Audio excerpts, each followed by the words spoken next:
as promised last week, we said that we were going to talk about NIL, rev share, and everything related to that this week. So that's what we're going to do. I think maybe the first thing to start with would be the situation with Texas Tech and the loopholes, we'll say, they found, using third parties to talk to athletes during season before the portal opened. I think I can speak for the both of us when I say that neither of us support that. That goes against the rules. It goes against the spirit of what this whole thing is about. And I personally really hope that something is done to stop that from happening in the future, because that's not what this is about. I think also with it being before the season ended and before, because that money, all that's still going to be there. But I think something that might have, again, opinions, I don't know anything.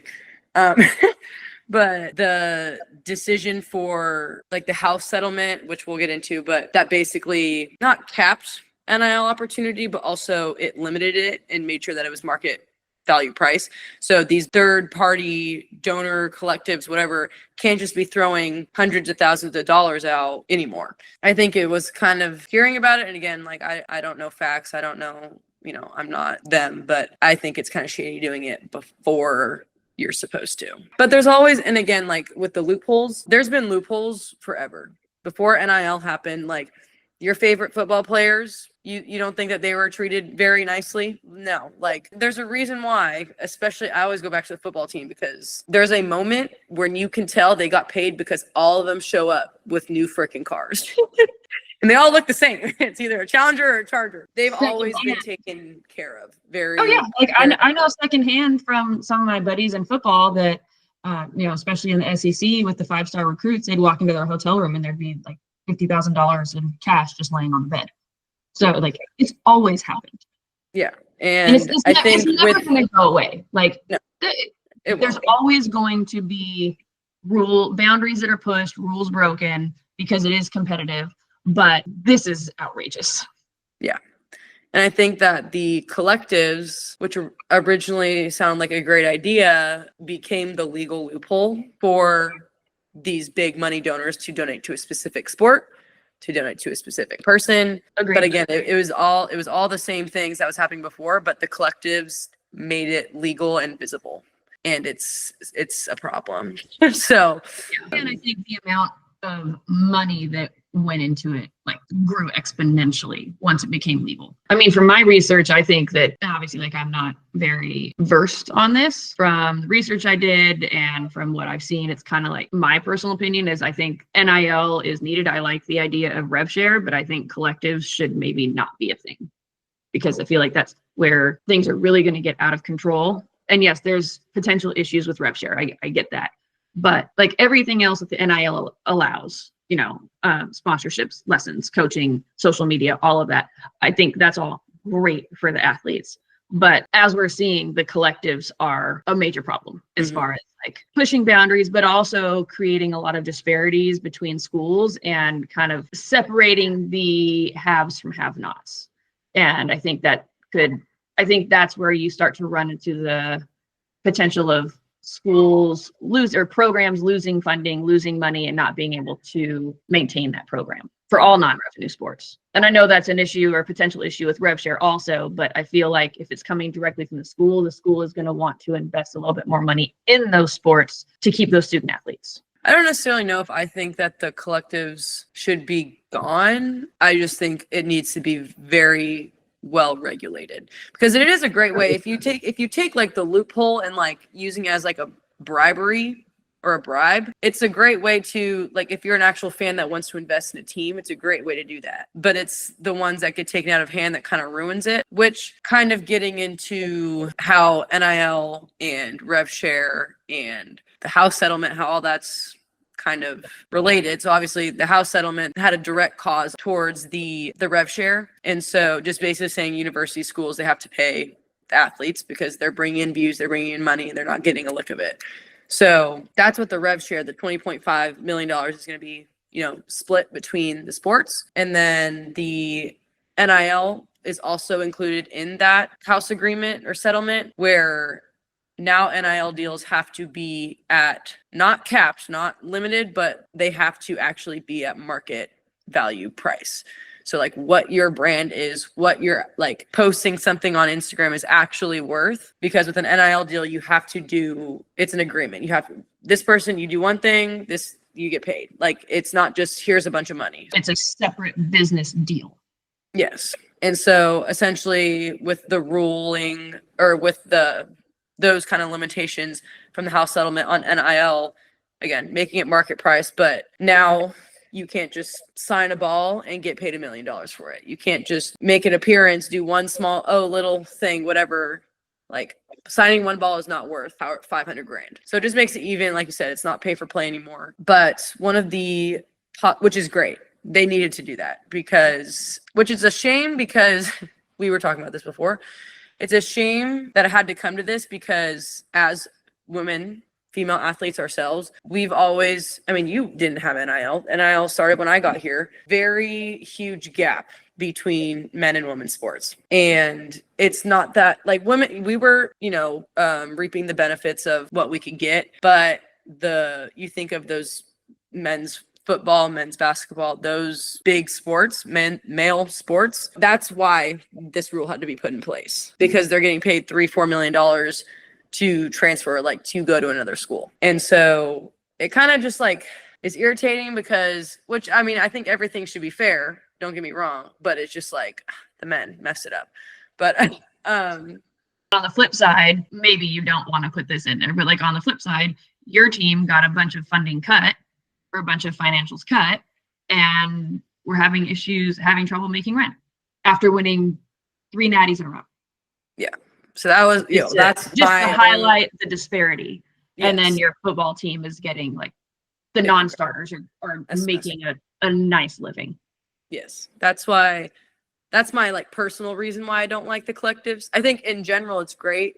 I don't know why we never saw more money. I don't know if that's because when it started and then maybe the next year's team got all the money that was donated. I have no idea. Kind of sucks for us, but yeah, that was more of like a personal reason why I didn't like and the collective that it has changed. Probably rightfully so, because that was ridiculous. They didn't start paying us until our funding got cut. And essentially what we were getting from them was just to match what our scholarship was before, like the stipend that we would get. So, and like I said, meanwhile, all these football players just got a brand new freaking car. I get you work hard. I wouldn't want to do the 2 days that football has to do. But like you said, at that point we were.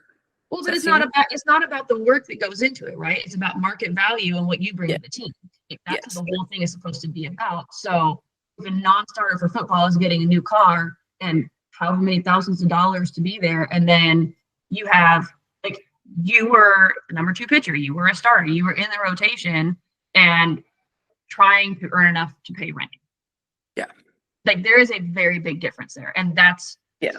And what's frustrated me with that was because people would say, well, football has more viewership, more ticket sales, blah, blah. This is separate from that. This is NIL, money coming in from donors and money coming in from hosting events, campaigns, whatever. And it was supposed to be a shared pot, but it wasn't. Like, that's not even from the ticket sales from any of that. And so that whole thing, yeah, it was just really frustrating. Because it was like, oh, this is a time where, like, we actually, we're good, we're winning, people love to watch us, like, or hate to watch us, but they still watch us. Yeah. And then it's like, oh. And again, it was never about the money. It's not, but once NIL became a thing, like, yeah, I would like a couple extra $100, especially when our funding got cut. Like, I need to pay rent.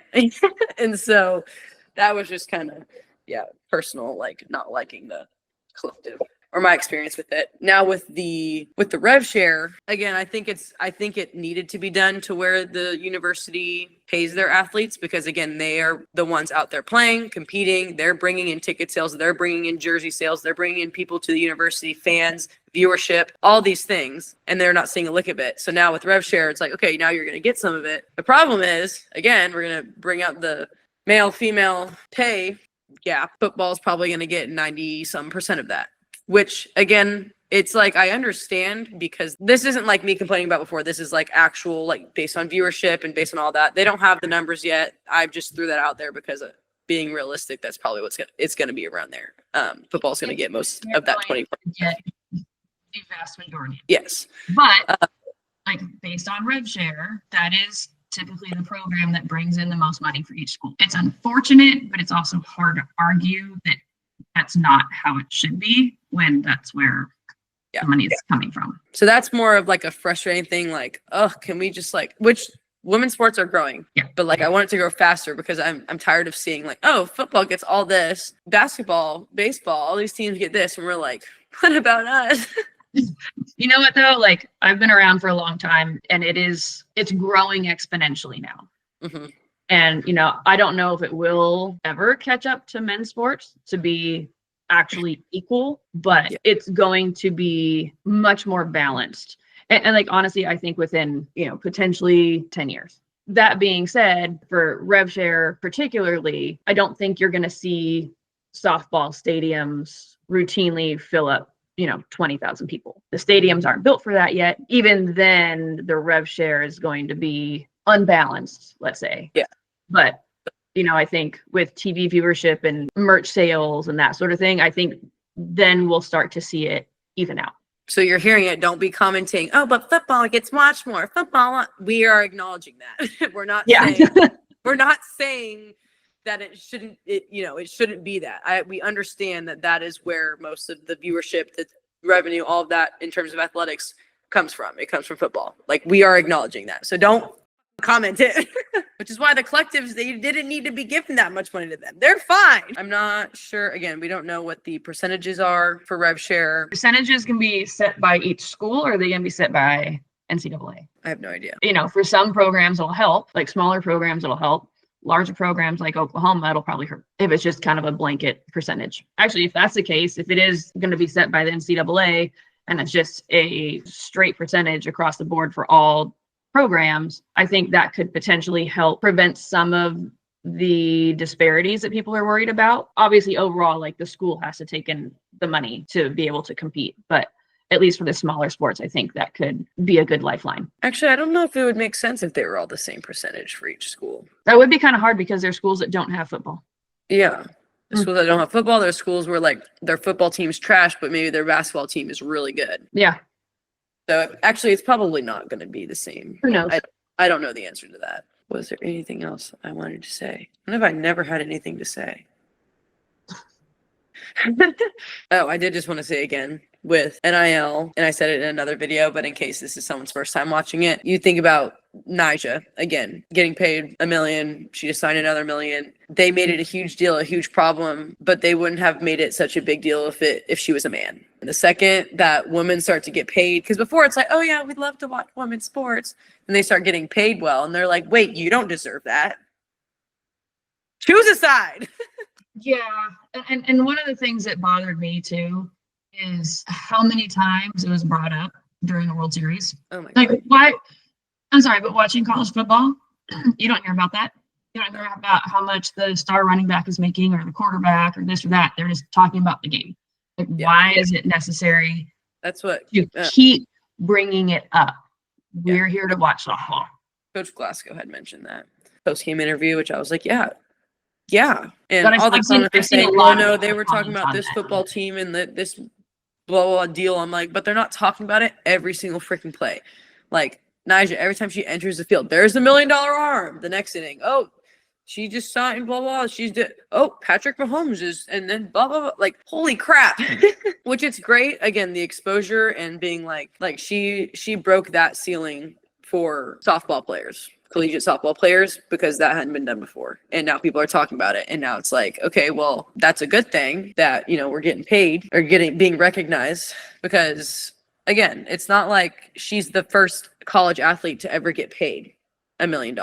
You look at all the male sports are getting paid well over that.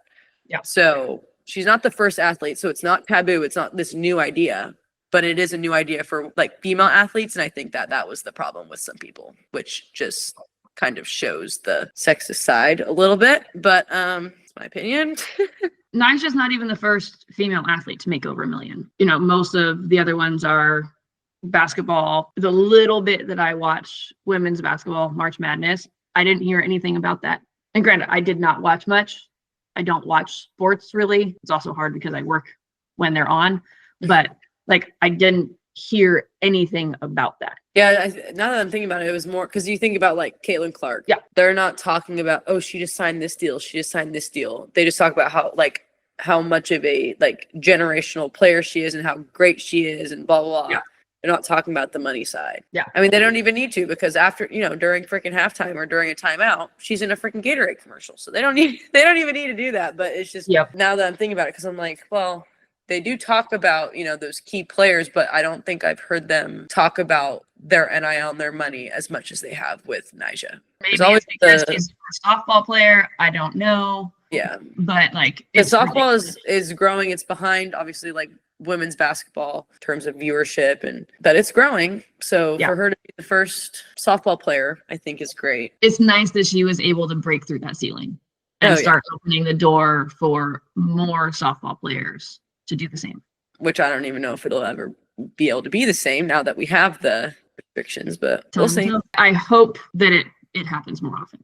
I really do. In a legal way that But without the bribery. That's something that me and you, I know we both don't condone. Well, not condone, but we don't like, because we don't think any person should be choosing a school based off how much money you're going to get. I mean, if it's like a plus for both, like, okay, I'm getting paid and I love the coaches, I love the campus, I love the culture. Like, I think I can do something with this team that like make an impact or like really learn the culture, whatever. That's great. But and we'll never know those true motives. We won't. But I think that, again, we talked about in the last video, but with NIL out there, it makes the transfers, it makes what school you even commit to, like out of high school, like which school you're going to now that NIL is involved. It's very questionable.